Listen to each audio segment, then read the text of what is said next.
Today, I'm going to give you a tour of each and every one of these bikes. And as a side quest, I'm going to try to wheelie every single one of them.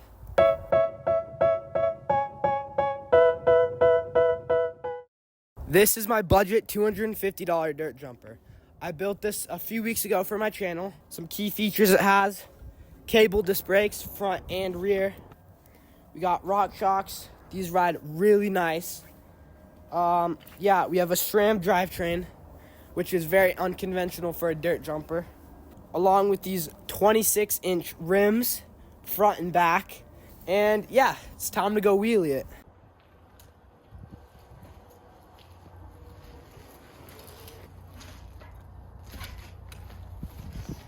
Okay, I definitely feel the most comfortable wheeling on this, just because this is what I learned on.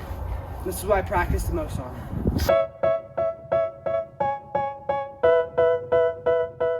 Okay, this next bike is my dad's gravel bike. We built this together a couple weeks back. It has a mountain bike drivetrain, and it's on a Trek 7700 frame. It has these special brifters here. They're brakes and shifters integrated in one. We have cable disc brakes in the front, rim brakes in the rear. It has 700C rims with some fast rolling tires on it. I'm not going to wheelie my dad's gravel bike because it's just his and I don't want to ruin it. Okay, this is my Yeti AS-X from 2009. Some key features is P&W dropper post, Fox 36, and Shimano hydraulic disc brakes. It also has some race face pedals along with race face cranks, FSA headset, and 26-inch rims. All right, time to wheelie the Yeti.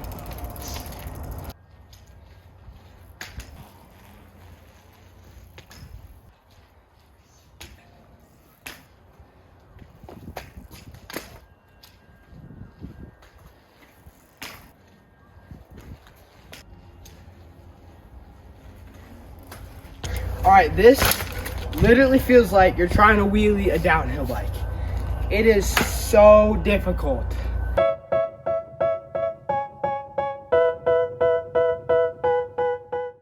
Okay, this is another one of my dad's bikes. It's a felt and it has a Fox float in the rear. It has a P&W dropper post. And my favorite thing about this bike is the color coordination. We had the blue grips, we had the blue housings, we have this little bit of blue right here on the dropper post, blue pedals, blue chainring, blue cable ends, blue valve caps. This bike looks absolutely amazing. Okay, this bike feels really foreign to me, a little bit different, so I'll try my best.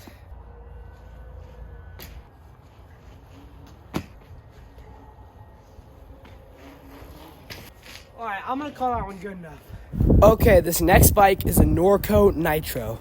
This bike is incredibly fun to ride.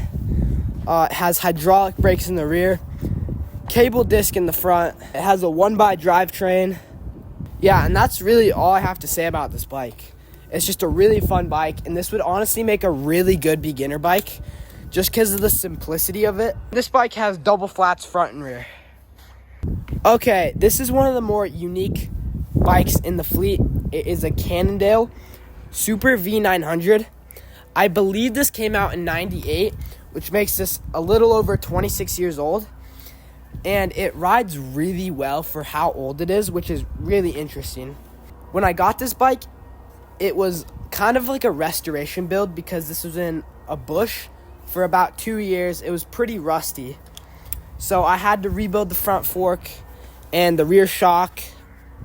Some key things is 26-inch rims, front and rear, and this interesting Y linkage here.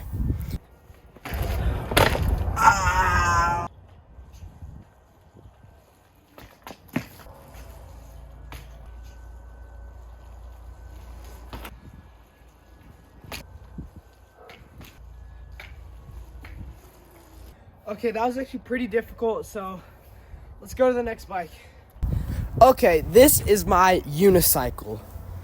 The first question you may ask is, why do I have a unicycle? Well, it starts a couple years back when I was watching my favorite YouTube channel, Burn Peak, and he had a little series about learning how to ride a unicycle. That inspired me so much. I went on Facebook Marketplace, typed in unicycle. First thing I found was this beauty.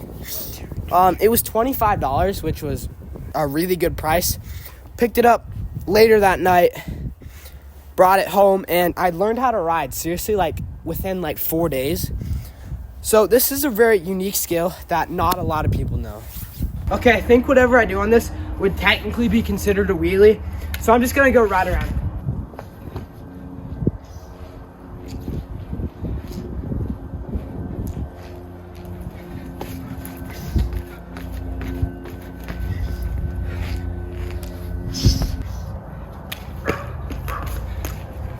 Okay, this is my Trek 420.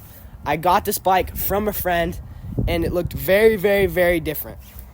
I fixed it up a little bit, added some color. We got the red, the blue, the silver. It kind of gives it like the American flag kind of vibe. Some key features, flat bars, because I am a mountain biker and I don't like the curly bars.